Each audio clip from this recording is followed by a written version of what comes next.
Hello दोस्तों, आप सबके लिए एक नया वीडियो लेके आ गया हूँ। ये मेरा नया प्रोजेक्ट है स्ट्रीट लाइट, मतलब स्ट्रीट लाइट इंस्टॉलेशन। ये स्ट्रीट लाइट मैं दामोदर गैस मारीपुर मुजफ्फरपुर में है, वहाँ पे इंस्टॉल कर रहा हूँ।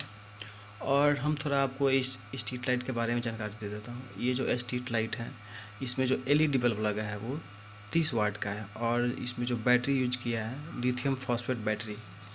जो लाइट के ऊपर जो डब्बा दिख रहा है उसमें लिथियम फॉस्फेट बैटरी है 40 एम्पियर का, और ये जो पैनल है लुमिनस का 100 वाट का है। चूँकि हमको 40 एम्पियर का बैटरी चार्ज करना है ताकि फुल नाइट बैकअप दे सके 30 वाट एलईडी बल्ब के साथ, इसलिए हमने 100 वाट का सोलर लगाया है। और इसी तरह से आपको जिस वाट का, जिस एम्पियर का बैटरी आपको चार्ज करना है उसी अनुसार आप सोलर सेलेक्ट कर सकते हैं, और जितना बैकअप चाहिए उसके अनुसार आप बल्ब सेलेक्ट कर सकते हैं, एलईडी बल्ब।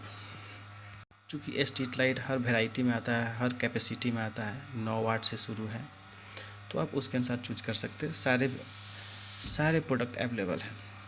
इसमें जो लाइट दिखा रहे हैं यहाँ पे, इसका इंडिकेशन लाइट है और ऊपर में एलईडी बल्ब लगा हुआ है।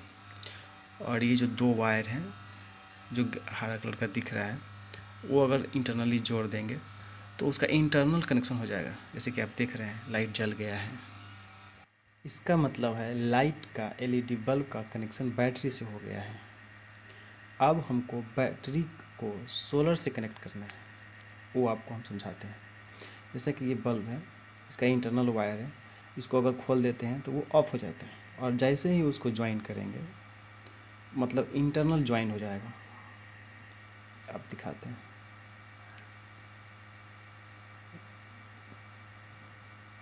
जल गया, जल रहा है। फिर से हमको आपको कनेक्शन करके दिखा रहा है, ये जल गया है, मतलब इसका इंटरनल कनेक्शन हो गया।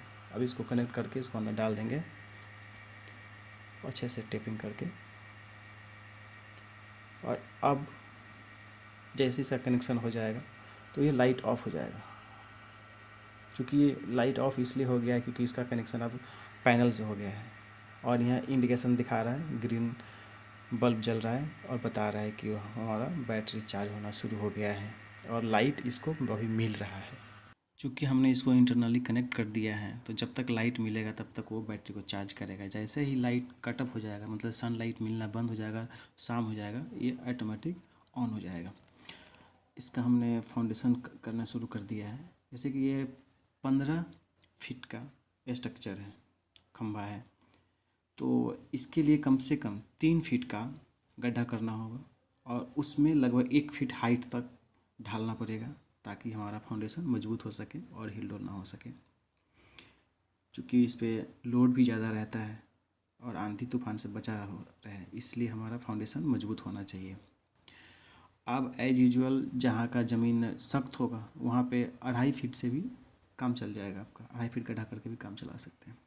ये हमारा दूसरा काम था यहाँ पे, क्योंकि पहले से सोलर लगा हुआ था, उसका हमें मेंटेनेंस करना था। यहाँ पे बहुत सारे सोलर लगे हुए थे, कुछ हमने नया लगाया है, तो इसका मेंटेनेंस करना था। चूँकि इसका वायर जल गया था और कट गया था, तो हमने इसका भी मेंटेनेंस करना है। जैसे कि देख रहे हैं, इसका बल्ब जो है रेड ब्लिंक कर रहा है, मतलब इसका कट ऑफ हो गया है, इसका मेंटेनेंस करना था, वो कर दिया है। अब हमारा शाम हो गया है, और जैसे कि लाइट देख रहे हैं ऑटोमेटिक ऑन हो गया है। ये हमारा दूसरा वाला स्ट्रीट लाइट है, और ये जैसे ही शाम होता है, मैंने आपको पहले बताया, ऑन हो जाता है। और इसमें आप लोग सोच रहे हैं कि इसमें बैटरी तो कहीं दूर से दिखाई नहीं दे रहा है। चूँकि इसलिए नहीं दिखाई दे रहा है क्योंकि ये all in one type solar लगा है। और जो बैटरी वाला आता है, जैसे पहले बताया कि मैं मेंटेनेंस कर रहा था, वो बैटरी वाला था, उसको बोलते हैं रेगुलर टाइप। रेगुलर टाइप में बैटरी का एक डब्बा बना हुआ रहता है, और बैटरी से डायरेक्टली पहले बल्ब को कनेक्ट करते हैं और फिर सोलर को कनेक्ट करते हैं। लेकिन इसमें है ऑल इन वन है, मतलब सोलर वाला में ही बैटरी रहता है। समझ गए होंगे। धन्यवाद हमारा वीडियो देखने के लिए, और कृपया सब्सक्राइब जरूर करें मेरे चैनल को अगर आपको अच्छा लगता है, और लाइक और कमेंट अवश्य करें, क्योंकि ये हमारे लिए सबसे महत्वपूर्ण है, ताकि हमको पता चलता है कि आप हमको समझ रहे हैं।